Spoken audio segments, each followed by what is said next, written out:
game is a kind of loose adaptation of part one of the Divine Comedy, in which Dante Alighieri imagined hell in 9 circles. So he sort of invented the concept of the 9 circles of hell. He had a real specific geography about that, and it's translated quite nicely into a game. And so today we're showing the second circle, which is lust, and after that is gluttony, greed, anger, heresy, and so forth.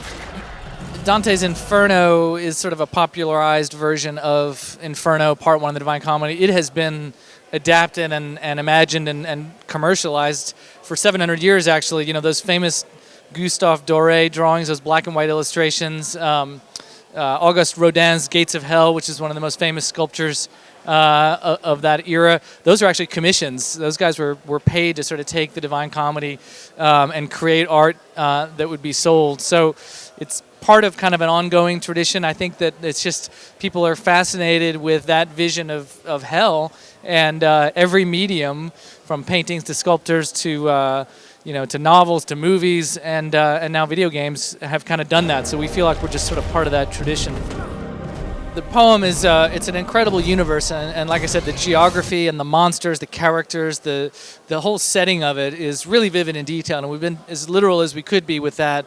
You know, there's places where he says, we came to a river, we turned left, we went this way, we climbed down rocks, we saw a city, there were 2 towers here, and so forth. So there was a lot to latch onto there, and if you know the poem, I think you'll definitely recognize that, and you'll recognize the characters. And there's King Minos, the judge of the damned. He's got the tail. Cerberus, who's the 3-headed monster, and as you kind of move through, you'll recognize all those clues. But yeah, you're right. The original poem is it's not an action piece. There's not a lot of sort of drama and conflict. It's a pilgrimage of a guy trying to get to Beatrice, who's sort of his feminine ideal. And so what we did was we took that basic idea. We have Dante, we have Beatrice, but we created conflict and drama. We made her a captive of hell.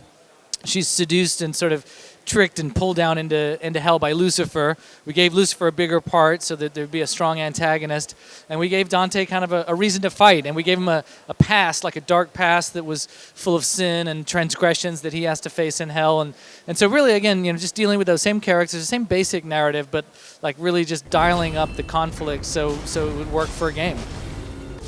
It stays true to the poem, like I said, in regards to the setting and the characters. I think so, absolutely. And people who read the poem, they're going to recognize all of that. Even the secondary characters like, Farinata or Filippo Argenti or Francesca and Paolo, all these Florentines that Dante knew that he put in hell and talks to, they're all in the game, and they have their little stories, and Virgil's in the game. So there's a lot of dialogue that comes from the poem.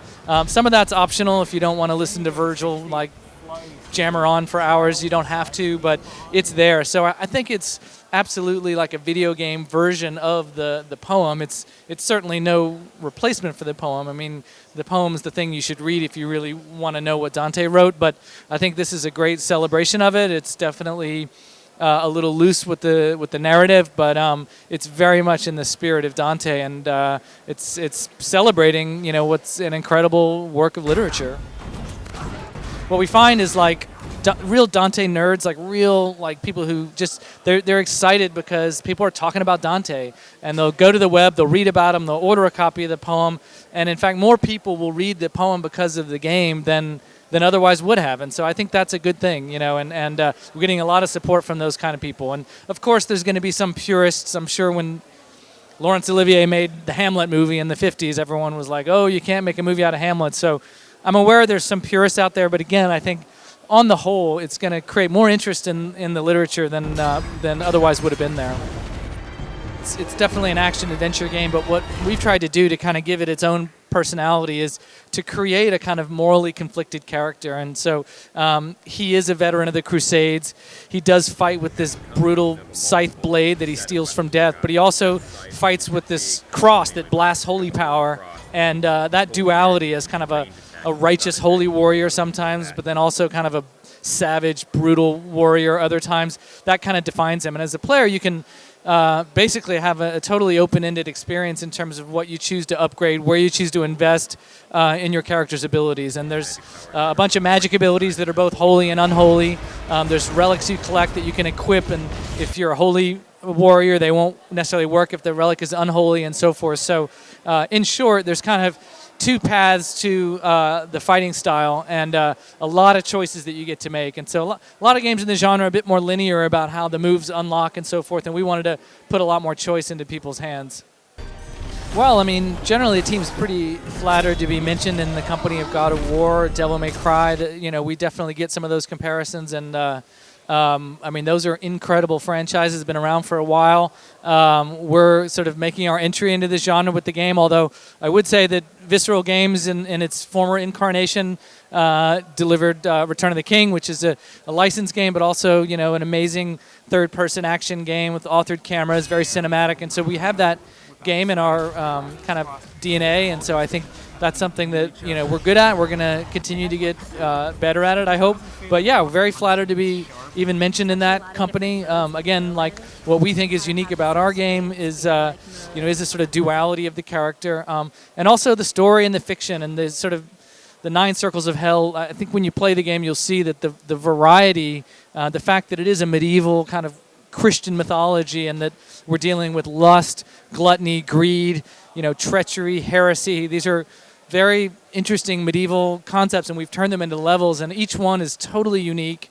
There's just a ton of variety. Our creature design is really, people are saying, they've never seen creatures quite like that. So I think on the whole, it's a pretty unique experience in the genre.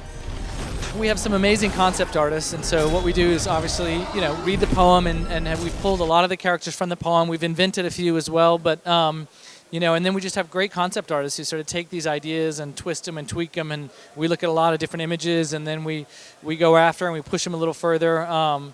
One of the best artists that we've worked with is a guy named Wayne Barlow, who's just an amazing creature designer. He designed the Hellboy and Hellboy 2 movie creatures. He's designed Harry Potter creatures and works with Guillermo del Toro, and he's got his own paintings of hell called Barlow's Inferno, and we hired him early on and partnered with him, and he really helped us craft some of the crazier enemies and creatures in the game. So just working with great artists and pushing the boundaries and sort of getting to some really cool enemies. With regard to the unbaptized children, that's a part of the mythology that I think is really twisted and interesting. That babies would be in hell. I just think it's pretty out there. And obviously it's a video game, and our babies have swords for arms, and they're demon babies, and they're all pissed off. And so if you haven't played the game, I can imagine how that gets a little exaggerated and sounds a little bit more out there than it really is. They're just sort of small demons that come after you, and of course you got to defend yourself. It's a video game. The game's going to be rock solid. We feel really good about the polish that we've had, and really good about kind of the unique value that it offers. There's a lot of bonus features on the disc. There's a arena mode that unlocks when you finish the game. There's documentaries that come with it. For me, like, my favorite thing about the game is the depth and the variety in the 9 Circles of Hell. Like, the game just doesn't ever repeat itself. You're gonna play Lust, and you're gonna be like, man, I can't believe they did that. And then you're gonna want to go, what are they gonna do with gluttony? What are they gonna do with greed? What are they gonna do with heresy and anger and violence? And as you continue to play the game and descend down through the 9 Circles of Hell, it's just constantly new worlds, new art direction, new crazy enemies. And I think the story, is like the number one reason to play the game. The cinematics are spectacular. The plot is fascinating. It takes a lot of turns.